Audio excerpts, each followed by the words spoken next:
Et salut à tous, aujourd'hui on se retrouve donc pour une toute nouvelle vidéo où on va cette fois-ci aborder les notions d'affichage, notamment du texte avec par exemple des échos et des prints.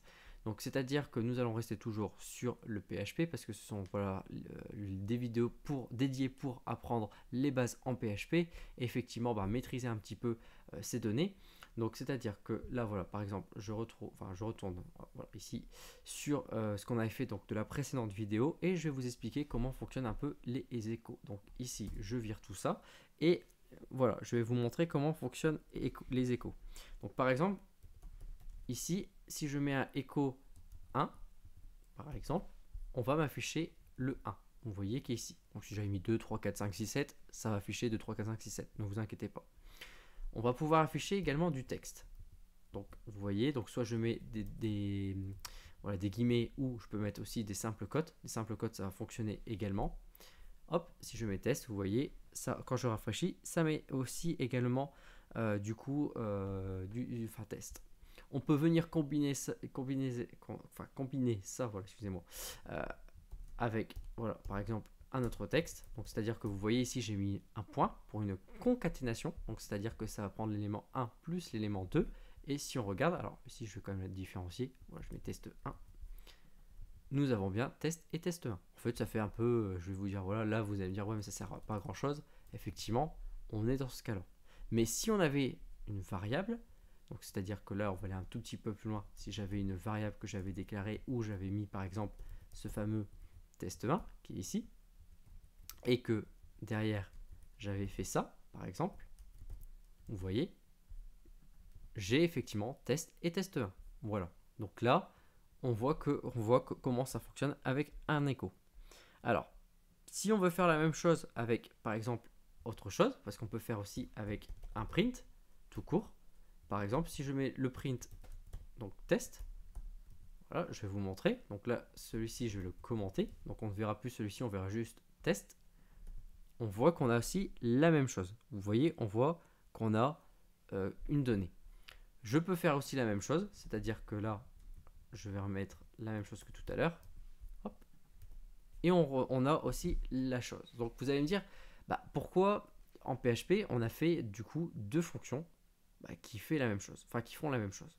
Donc en fait, le echo que vous avez ici, il est déjà de une beaucoup plus rapide que le print.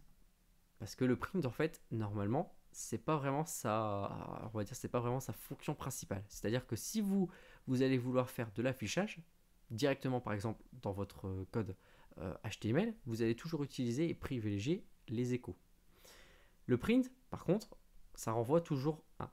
Donc ça renvoie toujours une donnée, ça renvoie un par exemple. Donc ça veut dire qu'il peut être utilisé par exemple dans une expression pour dire voilà, si vous mettez quelque chose dans un booléen pour dire voilà, j'ai affiché quelque chose ou je renvoie quelque chose avec du texte, ça va vous renvoyer toujours quelque chose.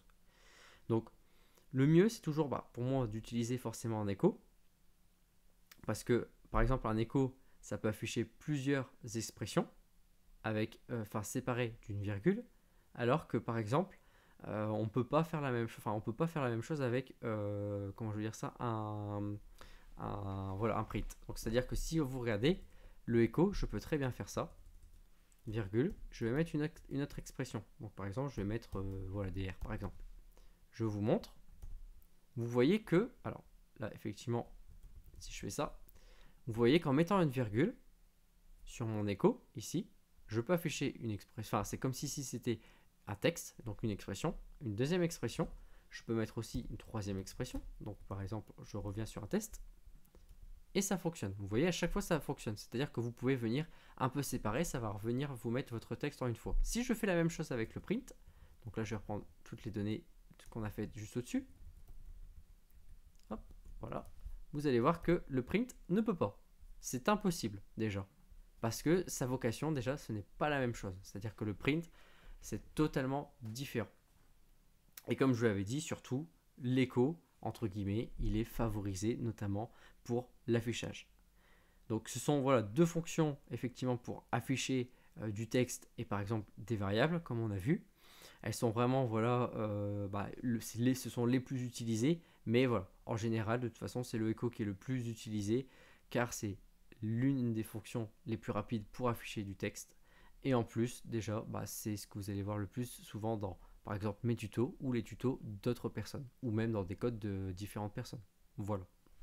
Donc j'espère que vous avez aimé cette vidéo. Ça vous a expliqué comment afficher justement du texte. Donc on va afficher du texte brut juste en variable, même si on n'a pas encore vu la notion de variable, mais au moins vous avez vu qu'on peut afficher une variable également, et la différence entre un écho et un test. Et surtout, maintenant vous savez qu'il faudra privilégier du coup le écho et non pas le print.